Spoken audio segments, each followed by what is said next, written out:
altogether worthy, altogether wonderful to me.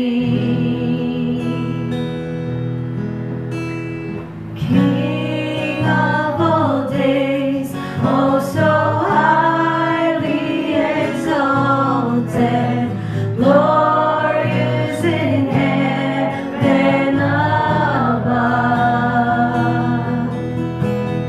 Humbly you came to the earth you created, all for love's sake became poor.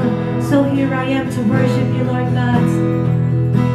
So here I am to worship, here I am to bow down, here I am to say that you're my God. You're altogether lovely, altogether worthy, altogether wonderful to me. I'll never know how much it costs to see my sin upon that cross. I'll never know how much it costs to see my sin upon that cross. I'll never know how much it costs to see my sin upon. I'll never know, Jesus. I'll never know how much it costs to see my sin upon that cross. So here I am to worship, here I am to bow down, here I am to say that you're my God. You're altogether lovely, altogether worthy, altogether wonderful to me. Here I am to worship, here I am to bow down, here I am to say that you're my God.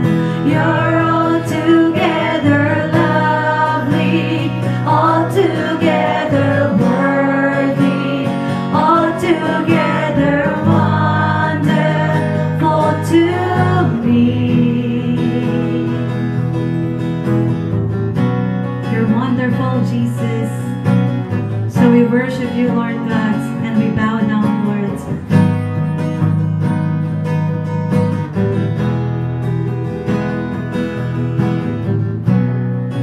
When the music fades, all is stripped away, and I simply come, knowing just to bring something that's of worth that will bless your heart. I'll bring you more than a song, for a song in itself is not what you have required. You search much deeper within, through the way things appear. You're looking into my heart.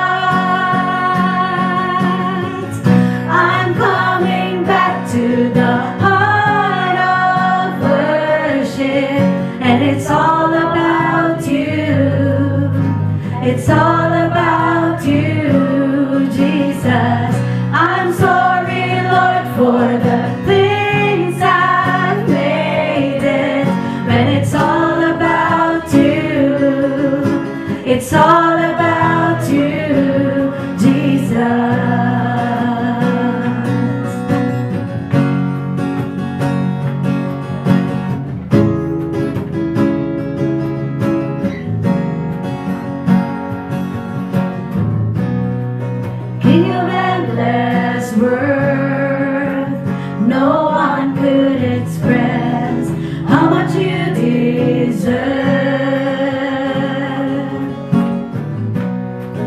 The one we can put, all I have is yours, every single breath. I'll bring you more than a song, Jesus. I'll bring you more than a song, for a song in itself is not what you have required. You search much deeper within, through the way things appear. You're looking into my heart. I'm coming back to the heart of worship, and it's all about you. It's all about you, Jesus. I'm sorry, Lord, for the things I've made it, when it's all about you. It's all about you, Jesus. I'm coming back to the heart of worship, and it's all about you. It's all about you, Jesus. I'm sorry, Lord, for the things I've made it, when it's all about you. It's all about you, Jesus. Yes, Lord God, it's all about you, Lord. We know that you're looking into our hearts, Lord God, and we'll bring you more than a song. I'll bring you more than a song. I'll bring you more than a song. More than a song. I'll bring you more than a song. I'll bring you more than a song. More than a song. I'll bring you more than a song, Jesus. I'll bring you more than a song. I'll bring you more than a song. More than a song. I'll bring you more than a song. I'll bring you more than a song. More than a song. I'm coming back. I'm coming back to the heart of worship, and it's all about you. It's all about you, Jesus. I'm sorry, Lord, for the things I've made it, when it's all about you. It's all about you. It's all about you. I'm coming back to the heart of worship, and it's all about you. It's all about you, Jesus. I'm sorry, Lord, for the things I've made it, when it's all about you. It's all about you, Jesus. I'm coming back to the heart of worship, and it's all about you. It's all about you, Jesus. I'm sorry, Lord, for the things I've made it, when it's all about you. It's all about you, Jesus.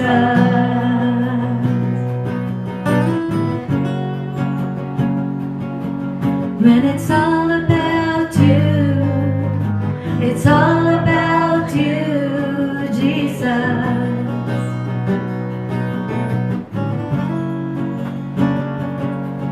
When it's all about you, it's all about you, Jesus. It's all about you, Lord God.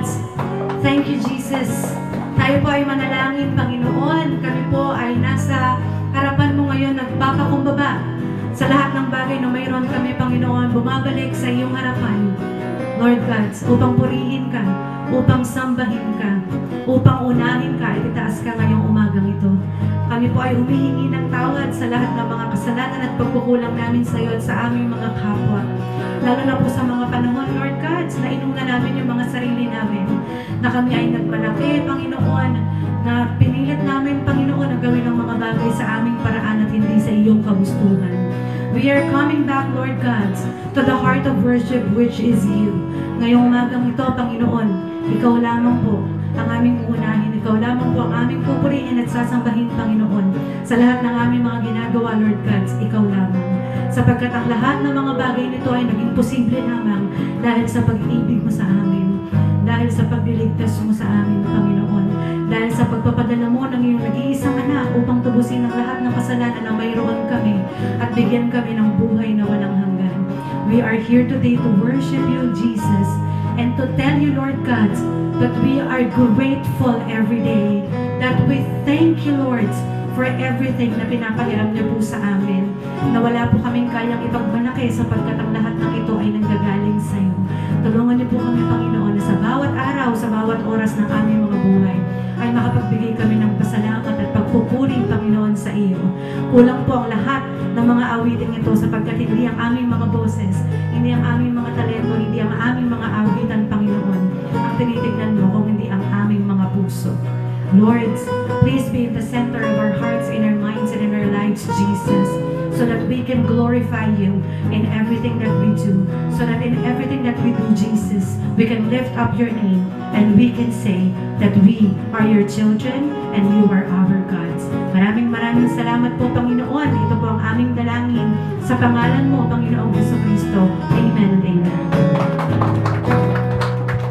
Amen. Purihin ang Panginoon. Tayo po ay makakaupo na.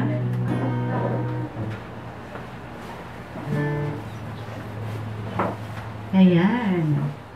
Magandang umaga po muli sa inyong lahat. Good morning. Kayo po ba ay na-bless sa ating mga awitan?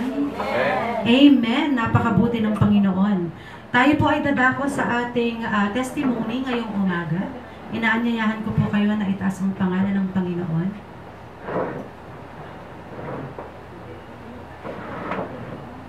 Sige po, kung wala pa po kayong naiisip, ako na lang po muna. Pinupurit, pinapasalamatan ko po ang Panginoon sa panibagong taon ng buhay na ipinahiram niya sa mama ko. 62nd birthday po ng mama ko nung isang araw, August 8. Ayan, salamat sa Panginoon sa buhay at sa kalakasan. Yes, at dahil dyan, tayo po ay kakanta ng hindi po ready ang ating musician. Hindi siya handa. Ayan. Sige po, tayo po ay umawit ng Happy Birthday! Happy birthday to you. Happy birthday to you. Happy birthday, happy birthday, happy birthday to you. Amen. Purihin ang Panginoon. Happy birthday, Ma. Ayan. Meron pa po ba na nais pumuntas ang pangalan ng Panginoon ngayong umaga? Yes po.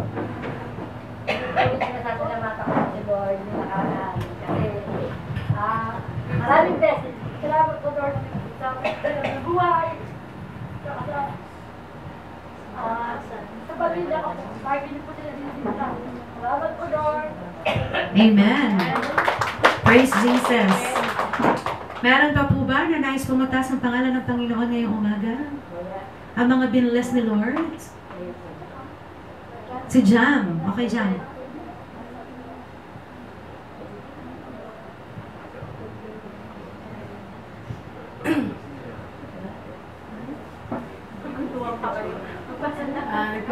Nagpapasalamat po ako sa Lord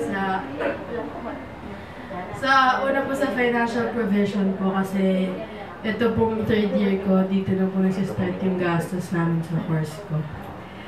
Salamat po sa Lord kasi hindi po biro din yung price. So thank you sa Lord sa work ni Mami, sa yung provide sa akin ng mga kailangan ko. Pogi daw yung daddy ko, sabi niya. Yes, sabi daw. Tapos salamat din po sa Lord sa privilege na yung privilege to learn hard things po kasi minsan, minsan we tend to forget.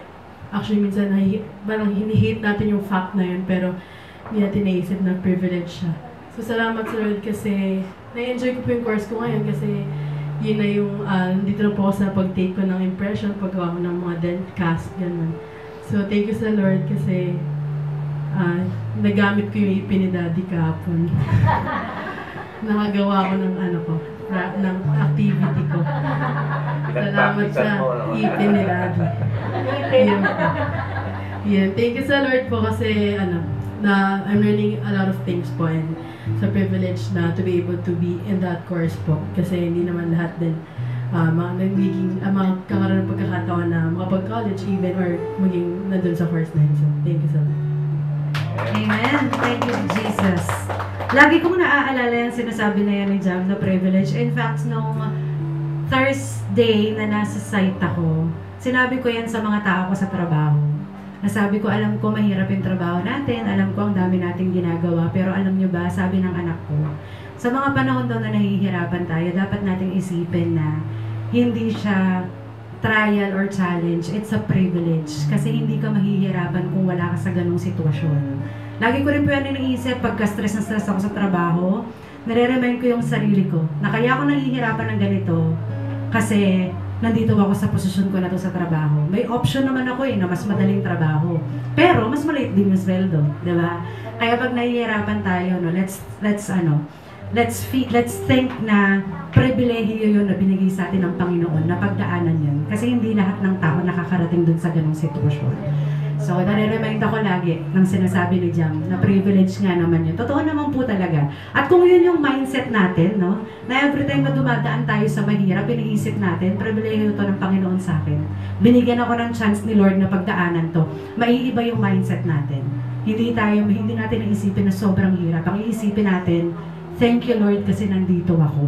Kasi binigyan mo ako ng chance na pagdaanan to.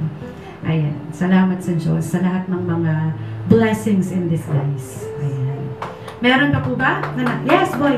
Si Ate Ariel muna. Tapos si Boy. Thank you lang din po kay Lord sa another year. Yan. Kasi nung July 30, yan ang birthday din po ako. So, thank you po naman. Happy birthday! So, yan. Thank you po sa Diyos sa blessings po, lalo na sa 36 years ng life po na ipinagkakaloob po sa amin. Lalo na po sa butihing asawa ko, yan, napakabuti po talaga siya. Saka lagi niya po ako nire-remind na maging mabuti sa lahat ng bagay kahit na medyo cruel yung world, alam niyo po yan. Okay. Pero manatili po tayo sa kabutihan ng Diyos at maging testimony po tayo ni Jesus sa buhay natin. Amen. Amen. Purihin ang Panginoon. I think yan talaga yung ultimate goal ng mga Christians no? For our lives to be the testimony. Diba? It's a living testimony kung gaano kabuti ang Diyos. No?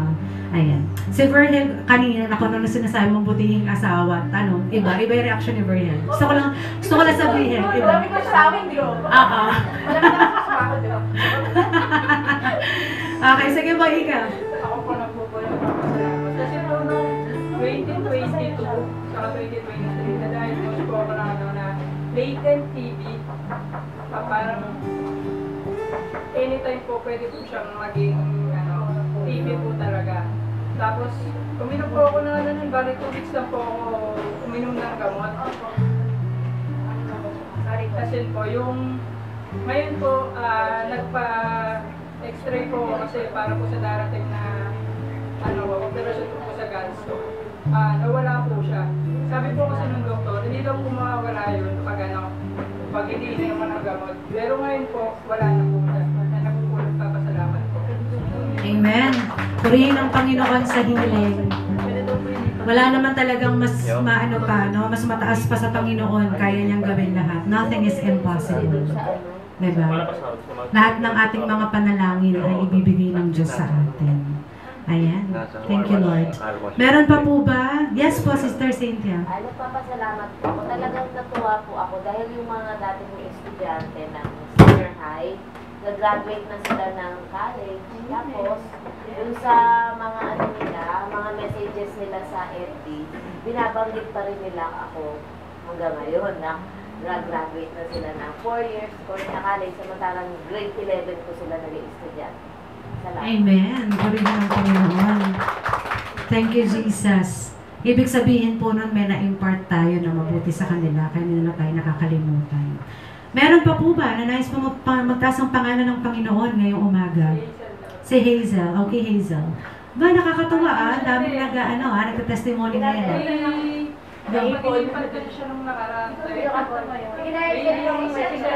napag-inipan ko kasi siya nung nakaraan na kahapon na parang daw po siya lang nagsimba po. Pero Katolik po yung simbahan. Pero bento lang po niya. Tapos paglabas daw po niya ng simbahan. Nakita ko po yung Tulap. tapos kasama ko si Papa Gato. Sobrang liwanag ng mukha niya, tapos yung damit niya, parang puting-puti talaga siya. Tapos nakanalagay siya sa akin. Tapos sabi ko pa, napakaganda naman dito, parang ayoko na bumaba. Tapos yun, nagising ako parang, yung time na yung hirap na huminga. Kasi parang, sabi ko sabi ko, ang ganda dito. Parang, hindi kami umaabate or naglalakbay. Parang nakatayo lang kami dalawa. Tapos, tinignan ko kasi kala ko mamumukha ako. Kala ko kasi si Boya yung kasama ko paglabas ng simbahan. Tapos yun, kung saan ako nakatingin na, parang paliwanag lang po siya na parang paumaga. Tapos sobrang ganda ng ulap, as in wala kang makikita kundi ulap lang. Tapos sabi ko, napakaganda dito. Tapos nakaganda lang talaga siya. Tapos yung time na yung pagkagising ko, kunento ko agad kay Boya kasi kala ko hindi siya maniniwala sa kwento ko. Tapos yun, umiyak ako, sobrang iyak ng iyak. Tapos yun, nagdasal kaming dalawa kasi nagising nga ako. Parang hinahabad ko na lang yung hininga ko yung time na yun. Tapos yun, nagpatugtog kami ng worship song talaga. Tapos sabi ko, thank you kasi nagising ako yung time na yun. Yun lang. Amen. Salamat sa Lord. Ayan. So, gano'n naman talaga, ang prayer at ang worship song, yan talaga ang pinakamabisa sa lahat, Kasi yan ang way natin para kausapin ng Panginoon. Ayan. Meron pa po ba na nais magtaas ang pangalan ng Panginoon? Okay. Kung wala na po, tayo po ay dadako sa ating tithes and offering. Awitin po natin ang give thanks.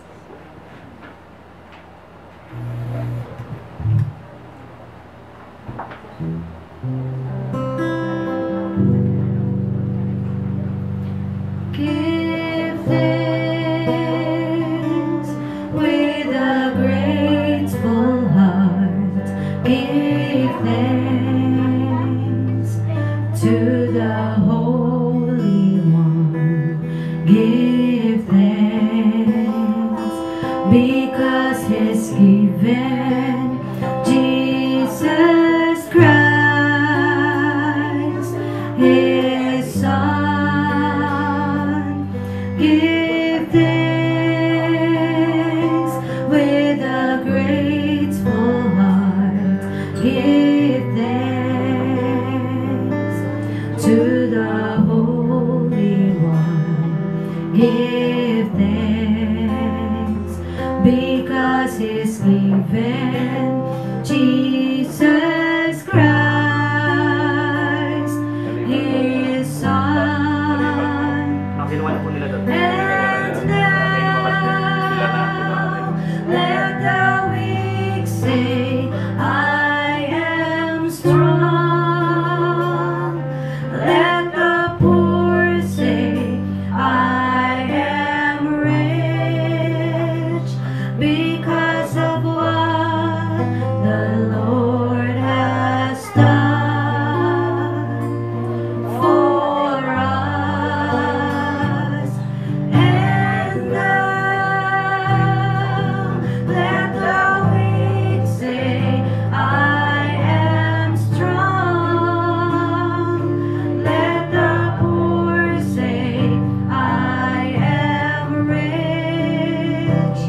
give thanks. Tayo po ay manalangin. O dakilang Diyos, mga baging Ama, maraming salamat po sa oras na ito na kami ay nakaawit ng papuri na kapagdala ng handog at narito upang makinig ng iyong mga salita. Tulungan mo kami, Panginoon, na laging maghandog ng kalakasan, ng oras at ng aming talento sa iyong harapan, Panginoon, at makapagdala ng mga kaluluwa patungo sa iyong harapan. Tulungan mo kami na lumago sa pananampalataya at sa bilang, Panginoon, at patuloy namin hinihiling na pagkalooban mo kami, Panginoon, ng magandang bahay-sambahan sa madaling panahon na nais mo, Panginoon. Tulungan mo kami na laging maghandog at magpuri magpasalamat sa pangalan ni Jesus. Amen. Amen. Praise Jesus. Tayo po ay dadaki sa mensahe natin ngayong umaga.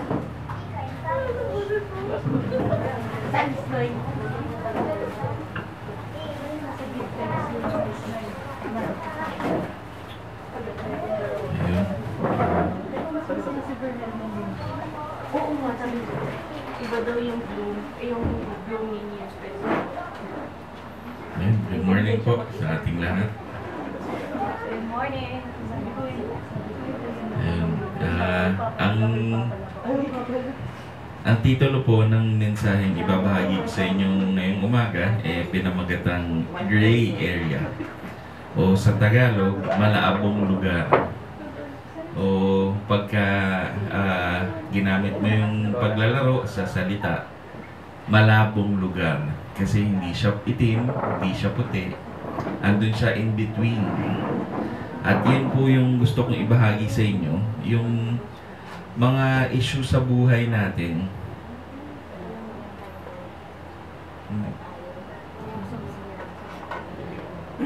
Yung mga issue sa buhay natin na hindi moral sa kanilang sarili. Parang yun bang kagaya ng hindi tama o hindi mali. Naalala ko nung nagsisimula kaming mag-introduce ng mga musical instruments sa church. Hindi iba-iba yung reception ng mga members. May mga hindi masyadong gusto kasi maingay daw, at meron ding openly wini-welcome yung ganong change sa pagbabago sa ating simbahan. At gusto ko kayong bigyan ng ilang principles o prinsipyo para kung paano natin haharapin yung mga ganitong lugar o yung mga gray area sa ating mga buhay. Hiniling ko po na tumayo tayong lahat at babasahin po sa inyo ang ating main verse na matatagpuan sa Roma 14:1-4. Basahin ko po sa inyo. Tanggapin ninyo ang mahina sa kanilang paniniwala at huwag makipagtalo sa kanya tungkol sa kanyang kuro-kuro. May naniniwalang maari siyang kumain ng anuman, ngunit gulay lamang ang kinakain ng mahina sa kanyang paniniwala. Huwag hamakin ng taong kumakain ng anuman ang taong kumakain ng gulay lamang, at huwag namang hatulan ng kumakain ng gulay lamang ang taong kumakain ng anuman, sapagkat siya'y tinanggap din ng Diyos. Sino ka upang humatol sa lingkod ng iba? Ang Panginoon lamang niya ang makakahatol kung siya'y karapat-dapat o hindi. At ituturing naman siyang karapat-dapat sapagkat kayang gawin iyon ng Panginoon. Manalangin po tayo. Panginoon Diyos, maraming salamat po sa mga salita mo, Lord God, na nagbibigay linaw sa amin sa mga malalabong lugar, sa aming malalabong area sa aming buhay, Lord God. Kapag po kami ay nagugulumihanan, dapat namin alalahanin at tandaan na sa iyo namin makikita ang liwanag at ang tama, Lord God. At sa iyo namin iasa ang aming mga pangangailangan, Lord God, dahil kayo lang po ang nag-iisang dakilang provider sa amin. Niling din po namin na samahan nyo kami at ang mga salita mo, Lord God, itanim mo sa aming mga puso't isipan at naway makapagbigay guide ito sa aming pagtahak ng buhay na ito, Lord God, na pahiram mo. At kayo din po ang bigyan namin ng kaluguran sa lahat ng aming ginagawa. At ang lahat ng po ito, ibinabalik namin sa matamis mo pong pangalan, tanging pangalan ni Jesus. Amen at amen. Makakaupo na po tayo. Ang gray area daw po sa Tagalog ay isang hindi natukoy na sitwasyon o larangan na hindi madaling sumunod sa isang kategorya o sa isang umiral na hanay ng mga panuntunan. Kumbaga parang siya yung loophole sa isang katanungan. Parang medyo malabo yung definition ng isang bagay. At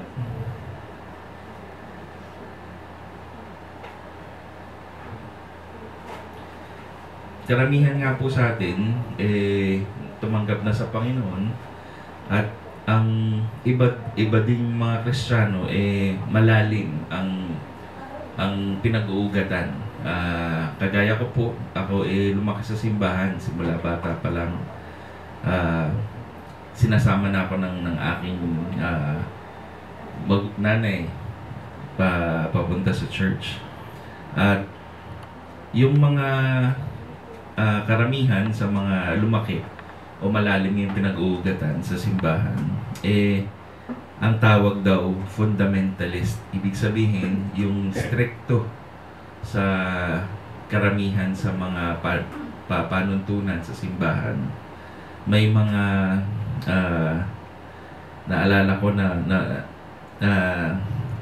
naikwento ng ibang kaibigan na sa kanilang church, bawal yung dumidikwatro kapag nagme-mensahe. Sinusuway kapag nakadikwatro. Yung iba naman, bawal kang magdamit ng hindi palda kapag kababaihan. Meron ding mga rules na hindi ka pwedeng gumawa ng ganito o hindi ka pwedeng gumawa ng ganun. Yung bang mahigpit, pinagbabawal, tabu sa English, yung mga bagay na hindi marahil kaaya-aya sa iba. Pero naalala ko yung isang kwento ng aking paboritong pastor na namayapa na, si Pastor John MacArthur. Sabi niya sa isa sa mga kwento niya, nung bata daw sila, kasi matanda na siya talaga, kapag kalinggo, bawal silang gumawa ng kahit na ano. Ang gagawin lang nila, after ng service nila, uwi sila. Hindi sila pwedeng lumabas, maglaro, hindi sila pwedeng gumawa ng kahit ano. Mahigpit sa kanilang religion na yun bang parang sabadista, o ang tinatawag nila yung kailangan i-honor mo yung Sabbath. Yung sa iba, ano yun, from Friday ng gabi hanggang Sabado. Yung iba naman, buong araw ng Sunday. Ang ibig sabihin lang ng Sabbath, i-focus mo yung sarili mo sa pagpapahinga. Hindi ka gagawa ng work, hindi ka gagawa ng kahit na anong mabigat na trabaho. Pero nakakatawa kasi, sabi ni Pastor John MacArthur, feeling niya, nagkakasala siya dun sa mga panahon na yun dahil wala siyang ginawa kundi kumain dun sa loob ng bahay nila kasi hindi siya pwedeng maglaro. At isa sa mga kasalanan yung pagiging glutton o masiba o matakaw. At nako-convict siya dun sa mga panahon na yun. Iyon yung gusto kong i-share sa inyo sa mga gray areas sa ating buhay. Ang ganda nga ng wordplay niya kasi malaabong lugar. At pagka binilisan mo ang pagsasalita, malabong lugar. Yung bang hindi siya malinaw. tayo bilang mga Kristiyano, hindi natin, may mga issue sa ating buhay na hindi natin alam kung paano tayo magre-react, kung paano tayo re-responde doon sa mga non-moral issues na yun. Yung desisyon sa ating mga suliranin sa buhay. Dapat ba akong makinig dito sa ganitong klase ng music? Recently, parang a couple of years ago, parang na under fire ang Hillsong dahil sa dami ng na-produce na mga kanta. Siguro hindi na nabibigyan ng tuon. Kaya sa ibang pananaw ng ibang mga nakakatanda na, parang hindi maganda sa kanilang pandinig. At yun yung isang malaking hamon sa atin bilang Kristiyano.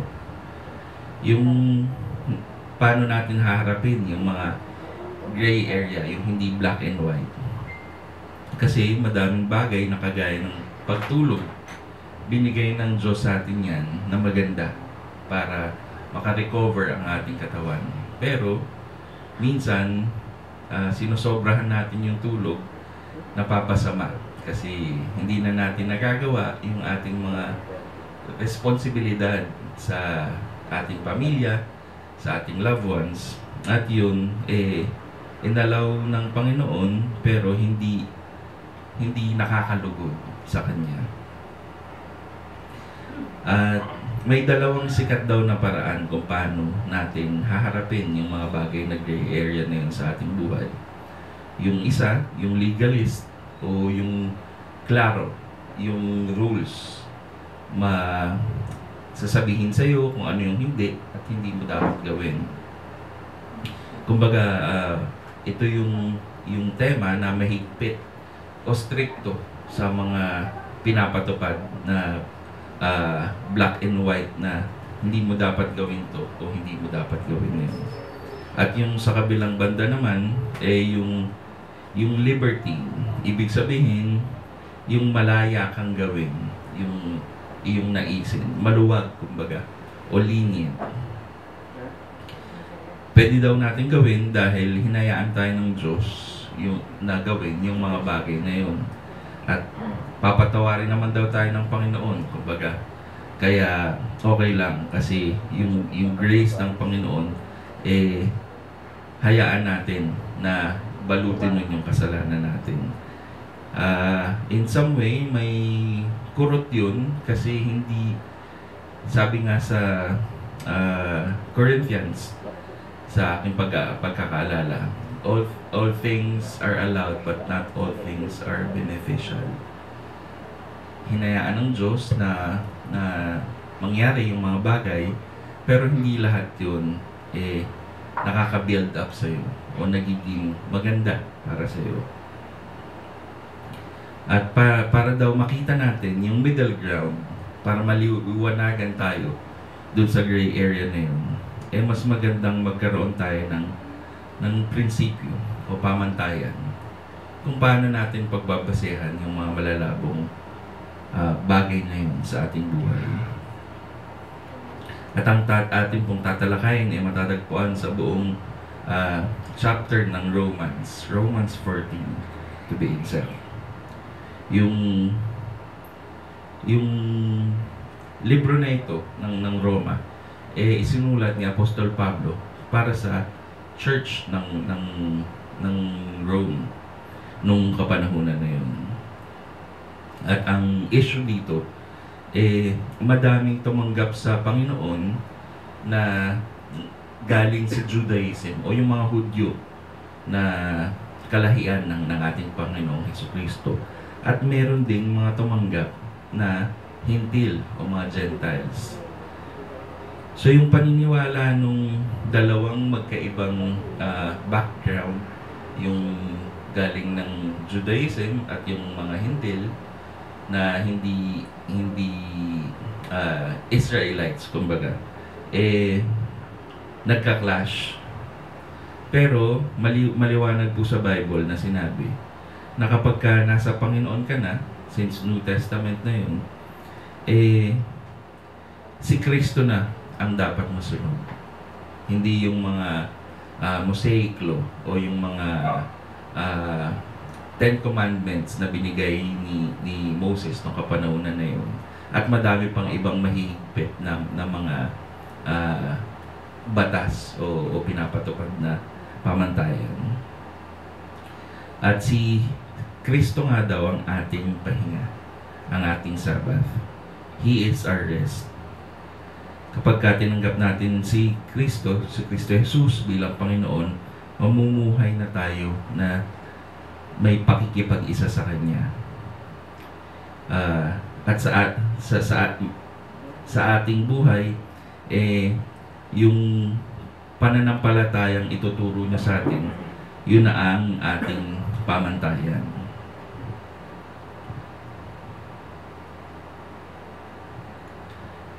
Ang magulo sa karamihan kapag kagaya ng issue ni Apostol Pablo, yung hintil madaming pinaniniwalaan na kalabag-labag doon sa mga pinaniniwalaan ng mga Hudyo. Dahil ang mga Hudyo o yung galing Judaism stricto sila.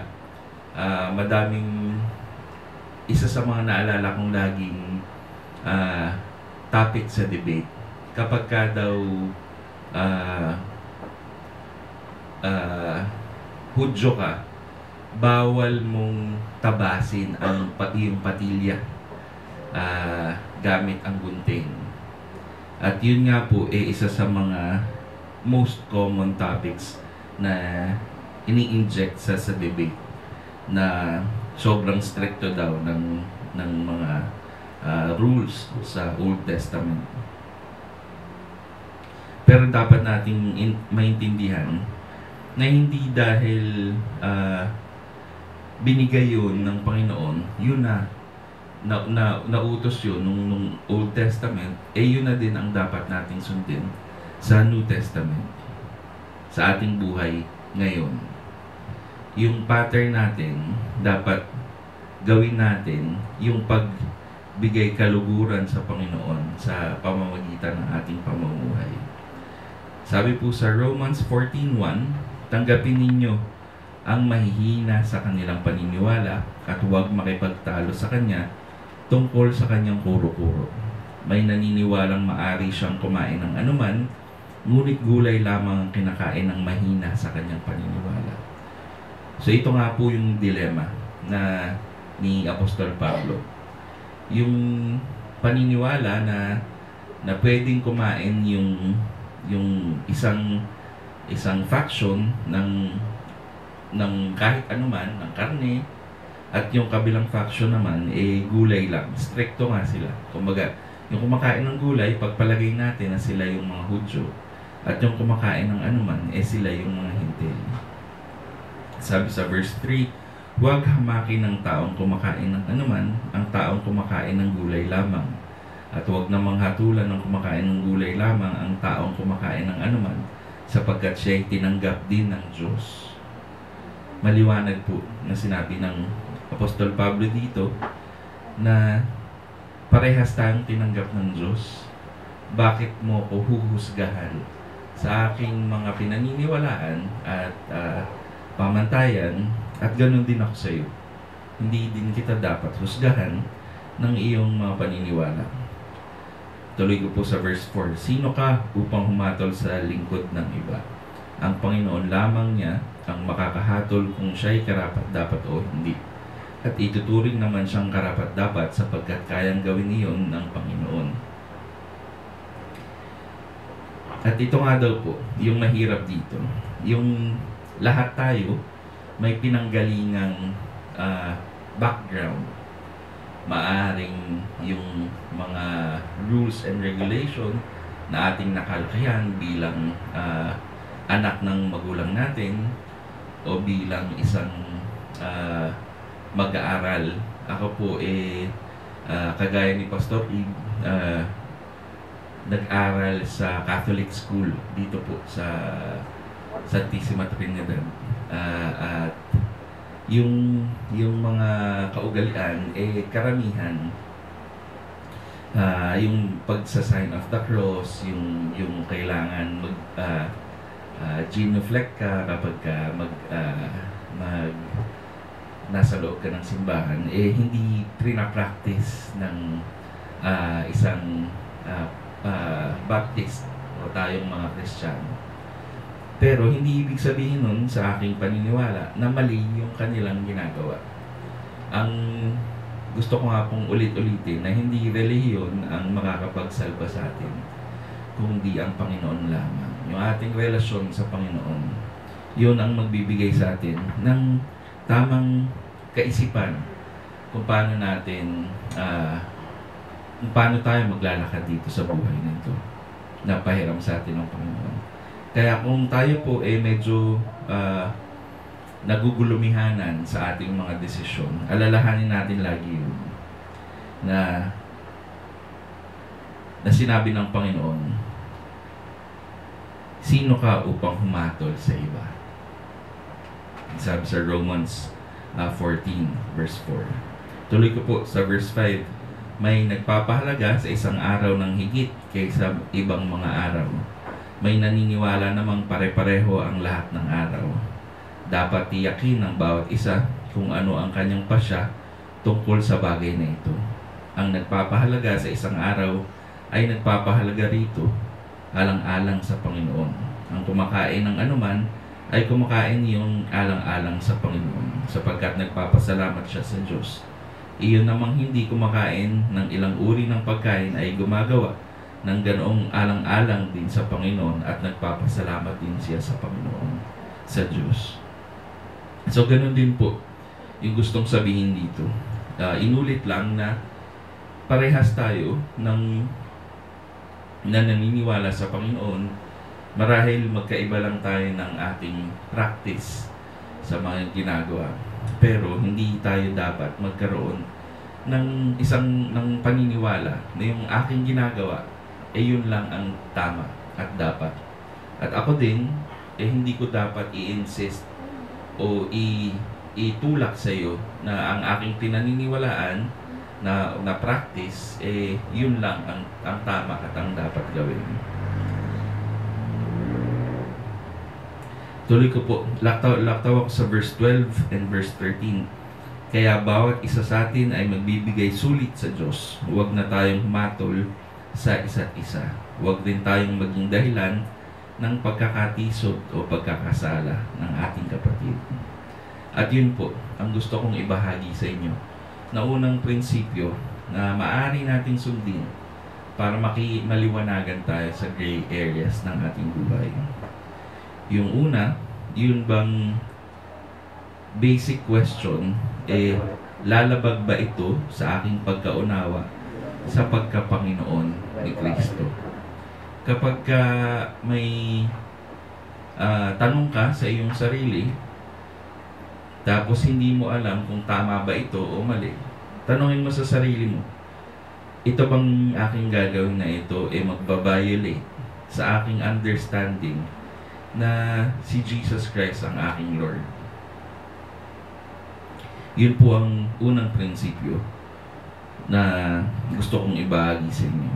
Yun bang, in other terms, yun bang ating mga konsensya o yun bang nagbibigay, boses na nagbibigay hatol sa atin na parang mali ang ginagawa mo, kapatid, dapat mo pa ba yang ituloy? Yun yung isa sa mga sistema na kung naalala nyo yung binahagi ko sa inyo dati, early warning system yan ng ating katawan o ng ating sarili para hindi tayo mag-crash o hindi tayo mapahamak mapunta sa danger. Kaya po yung ating paniniwala na tayo ay Kristiyano, yun po ang ating sistema sa ating isip na yung konsensya natin pinapaisip sa atin na parang mali na yung ginagawa mo. Kaya po dapat huwag nating baliwalain ang ating mga konsensya. Dahil dadating sa point na maaaring hindi ka na niyan kakalabitin. hindi ka na niyan papaalalahanan na mali pa ba yung ginagawa mo. Kasi hindi mo naman siya pinapakinggan. Kaya po, lagi din nating tatanungin itong tanong na ito sa ating sarili. Lalabag ba ito sa aking pagkaunawa sa pagkapanginoon ni Kristo? Yung ating belief, yung sistema ng ating paniniwala, yung banal na otorisadong sistema na pinahiram sa atin ng Panginoon.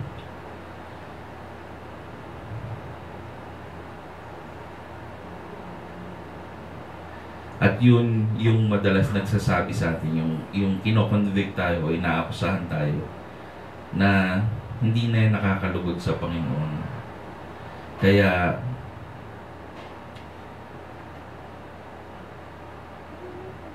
tanungin natin yung sarili natin, nakakapagbigay kahihiyan na ba ang gagawin kong yan sa Panginoon o hindi? At yun po, yung ating paniniwala, resulta ng ating background. At kung ng ating tinuro sa atin ng ating mga magulang, ng ating mga nakalakihan. At yun po, nare-reinforce o mas nagiging tama kapag tayo nagbabasa ng Biblia. Yun bang influence natin sa buhay, mas binibigyang kaliwanagan ng Panginoon. Yung mga personal experience natin, binibigyan na tayo ng Panginoon ng discerning spirit. Yun bang parang bago pa mangyari yung worst, kinakalabit ka na ng Panginoon. Kaya po, tandaan natin, huwag nating sanayin na baliwalain ang ating konsensya. Alalahanin po natin na kapag binubulungan tayo niyan, ibig sabihin nun, tinutulak tayo niyan papunta sa kabilang direksyon na maaring magbigay kapahamakan sa atin. At yung ikalawang prinsipyo na gusto kong ibahagi sa inyo, na maaring nating tanungin sa ating mga sarili, makakatulong ba ito bilang halimbawa sa iba? Ikaw ba, kapag ginawa mo yung bagay na yan o pinasok mo yung bagay na yan, magiging magandang example ka ba sa mga nakakakita sa iyo? Yung dilema ni Apostol Pablo dun sa kanyang dalawang tao o dalawang faction na sinasabi niya dito sa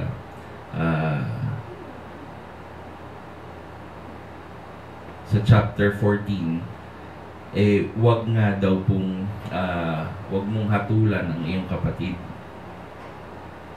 at wag kang maging obstacle o stumbling block sa dadaanan ng iyong kapatid, kasi maaring hindi nanggaling sa magandang experience yung kapatid mo na yun. Kung ipipilit mo sa kanya yung iyong paniniwala, parang sinasabi mo sa sarili mo na ikaw lang ang righteous. Na kumbaga, ako lang ang tama, ako lang ang dapat masunod. Kaya nagiging mabuting example ka pa ba sa iba kung ipipilit mo ang iyong paniniwala sa iyong kapatid? Hayaan mo siya. Huwag mo siyang husgahan. Hayaan mong kumilos ang Panginoon sa kanya at makonvict siya sa sarili niya kung mali yung kanyang ginagawa. Maaring sa simula yung konsensya niya at maaring tumagal, maramdaman niya na ang Panginoon na ang nagpo-point sa kanya na hindi na tama yan o hindi ka dapat dyan, aking anak. Kaya po alalahanin natin itong question na ito, na makakatulong ba itong halimbawa sa iba. Naalala ko nung nag-church ako sa Joy, may isang kaibigan kaming pastor na lagi niyang sinasabi, ayokong nanonood ng sine sa labas. Actually, hindi daw siya nanonood ng movie. Yun yung ganyang madalas na sinasabi sa amin. Kasi hindi daw siya nag-agree dun sa idea na madaming klase ng palabas na maaring hindi maging magandang halimbawa sa iba. Pero yun kanyang conviction sa kanyang sarili. Hindi naman niya pinipilit yung paniniwala na yun sa amin. Pero parang para sa amin, it's magandang practice na hindi niya hinahayaan yung sarili niya na maging katisod-tisod sa iba. Siguro takot siyang manood ng mga horror movies kasi influence daw yun ng Satanas at hindi magiging magiging katisuran yun sa iba kapag nakitang nanonood siya ng gano'n. Kaya kinat off niya sa sarili niyang buhay yung bang panonood ng sine in general. Ako po salungat ako dun sa ganong paniniwala. Pero I respect yung kanyang belief na gano'n. Pero hindi din po ako nanonood ng mga horror movies na kagaya nun. Ayoko ding i-expose yung aking sarili sa mga ganong yung sarado ang isip na hindi mo din dapat gawin yan dahil ginagawa ko yan. Yun po issue ng isang pagiging stricto na sobrang strict mo naman sa iyong buhay na hindi na nakakalugod sa iba. At yun makakakos sa iyong kapatid para matisod. Kaya po bigyan natin ng emphasis yung tanong na makakatulong ba ito bilang halimbawa sa iba kapag tayo nahaharap sa bahay.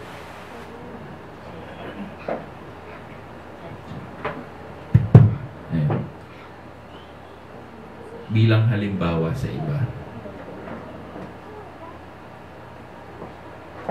Sabi po sa Mateo 18, mas maayos na daw po na maglagay ka ng pang-iinit na bato sa iyong leeg at tumalon ka sa dagat kaysa hayaan mong makatisod ka dahil sa iyong kasalanan na yun.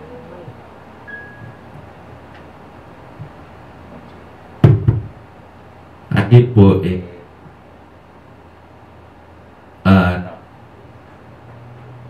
nakakabahala dahil ito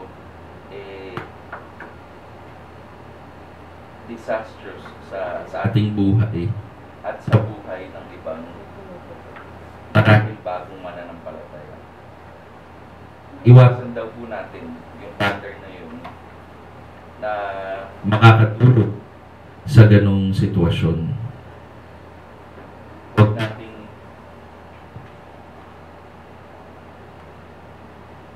Huwag natin bigyan ng sarili natin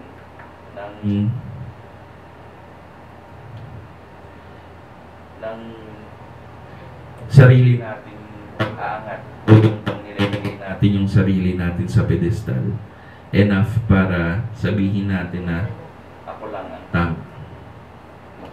At yun po makakastumble sa iba.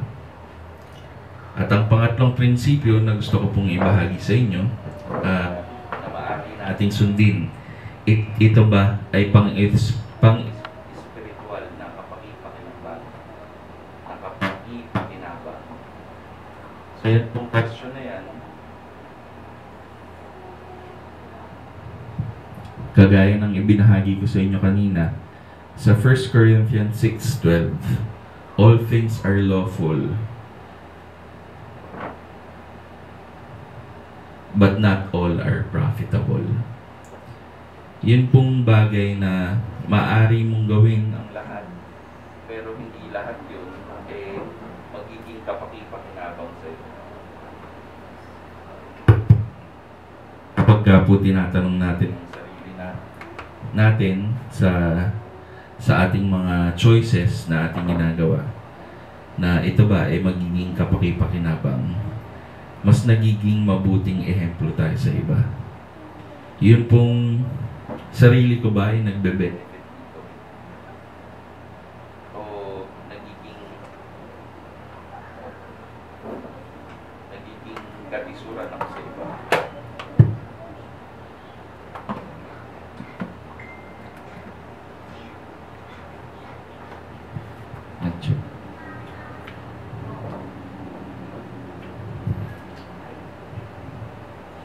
Ayun po.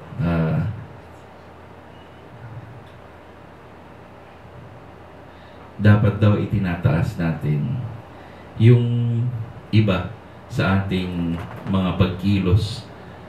Kaya yung bang tanong na ito, dapat mangibabaw sa atin. Ito ba ay pang-spiritual na kapakipakinabang sa ating mga sarili?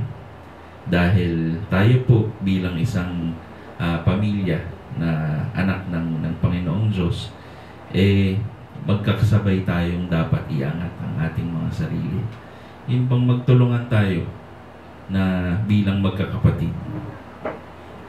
Kaya po tanungin natin yung sarili natin, ito ba ay profitable? At ito ay magiging makakatulong ba sa aking spiritual well-being? Mga basic at practical question yung ibinabahagi ko sa inyo para sa ating mga gray area sa ating buhay.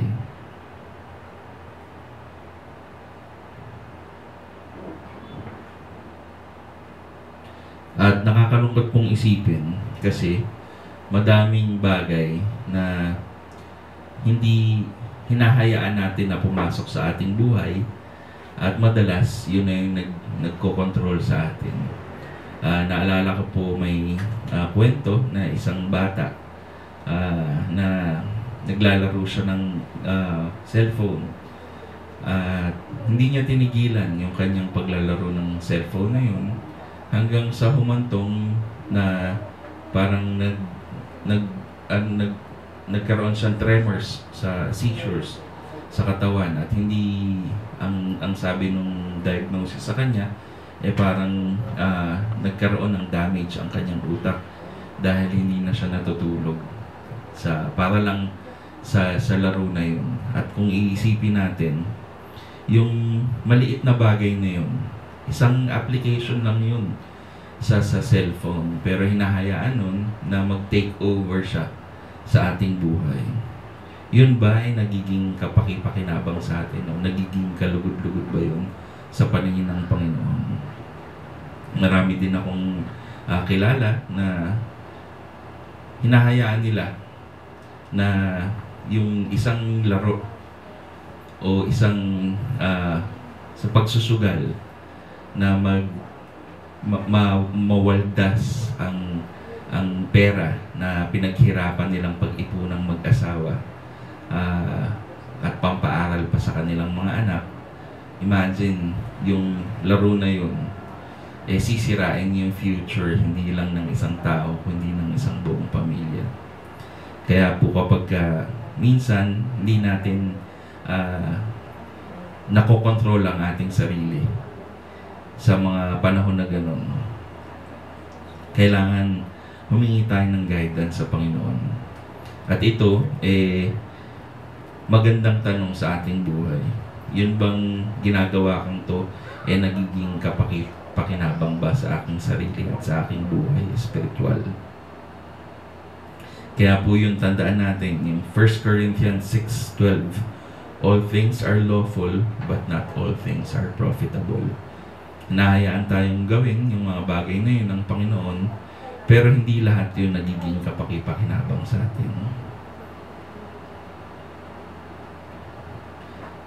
Naalala ko po, may kwento din si Pastor John MacArthur na sabi niya, kwento ng kanyang ama, na may kaibigan yung kanyang ama na pastor. At na nagsimula lang sa paglalaro ng golf. Pero humantong yung laro na yun na nagsusugal na yung pastor na yun. At natanggal sa pagkapastor yung preacher na yun. At nakakalungkot kasi ang sabi nung tatay ni Pastor John MacArthur, iisipin mo kung gaano lang kaliit yung bola ng golf ball. Pero sinira nun yung kanyang pananampalataya, yung kanyang buhay na nasa Panginoon ka na umalis ka pa. Kaya po tandaan natin na itong mga tanong na ito sa ating buhay. Yung una, lalabag ba ito sa aking pagkaunawa sa pagkapanginoon ni Kristo? Ikalawa, makakatulong ba ito bilang halimbawa sa iba? Ikatlo, ito ba ay pang-espiritual na kapakinabangan? At ako po, alam ng anak ko yan. Sinasabi niya sa akin, Daddy, maglaro ka ng ganitong game.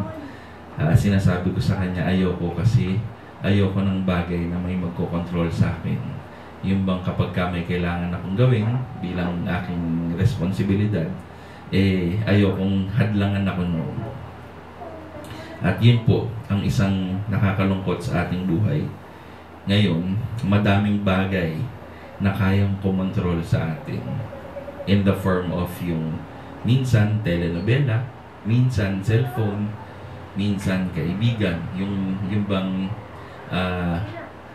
hinahayaan mong i-domina nung appreciation ng iba. Pag-like, pagbigay sa iyo ng comment sa iyong social media, yung buhay natin. Kaya po tayo, parang nagre-rely na yun ang nakakapagbigay ng kaligayahan sa atin. At nawawala ng silbi ang mga bagay na ipinahiram sa atin ng Panginoong Diyos. Kagaya ng buhay natin, sinasayang natin sa mga walang katuturan. Kaya po lagi nating isipin, yung mga bagay na ginagawa ba natin, pasok dito sa prinsipyong maaari nating sundin. Ito ba ay nagiging bandage sa aking buhay at sa aking pang-araw-araw na ginagawa. At bibilisan ko na po ang huling tanong na dapat nating itanong sa ating sarili kapag naka-encounter tayo ng gray area sa ating buhay. Gagawin ba ito ni Jesus? Napaka-importanting question. Kasi kung ito po hindi gagawin ng ating Panginoong Jesucristo, malamang kahiya-hiya ito. Kaya po tayo bilang Kristiyano, lagi nating isaalang-alang na yung gagawin ng Panginoon yung i-apply natin sa ating mga buhay para maintindihan natin na ito hindi magbibigay kahihiyan sa Kanya, kundi bagkus dapat maging kaluhuran o ma-edify natin ang ating Panginoong Diyos na nagbigay kaligtasan sa atin. Huwag nating bigyan ng kahihiyan ng ating Panginoong Diyos. Napaka-basic lang po ng mga prinsipyong maaari natin sundin. At gusto ko po kayong iwanan ng dalawang verse. Yung una, sa 1 Korinto, 6:12, may nagsasabi, malaya akong makakagawa ng kahit ano, ngunit ang sagot ko na may hindi lahat ng bagay nakakabuti. Maaari ko ring sabihin, malaya akong gumawa ng kahit ano, ngunit hindi ako magpapaalipin sa anumang bagay. Tandaan po natin yan, na hindi tayo dapat maging alipin ng kahit ano pa man sa mundong ito. At yung panghuling verse na gusto kong iwanan sa inyo ay yung matatagpuan sa 1 Korinto 10:31. Kaya nga kung kayo'y kumakain o umiinom o anuman ang ginagawa ninyo, gawin ninyo ang lahat sa ikararangal ng Diyos. Kaya lagi po natin isaalang-alang ang Panginoon sa ating buhay. At dyan ko na po tatapusin ang ating mensahe sa umagang to. Nihiling ko po na tumayo tayong lahat at dadako po tayo sa ating doxology.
Patnubay ng Panginoong Jesucristo at ang patnubay at gabay ng Santong Espiritu ay sumati nawa. Ang lahat po ay magsabi ng Amen.